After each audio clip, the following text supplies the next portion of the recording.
Enron was created out of the merger of two companies which are the Inter-North Corporation and Northern Natural Gas Company.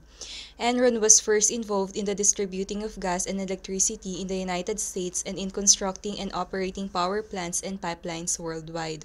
However, Enron deviates into many non-energy related fields including weather derivatives, risk management, and internet bandwidth.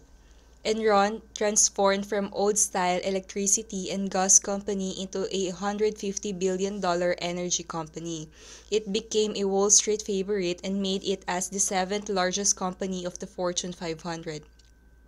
However, Bankruptcy Examiner reported that there is an overstatement of income and later found out that despite Enron's claim of $3 billion cash flow in 2000, the company actually had a cash flow of negative $150 million. This made Enron's fraud as the biggest corporate scandal in the business history. Created using Powtoon.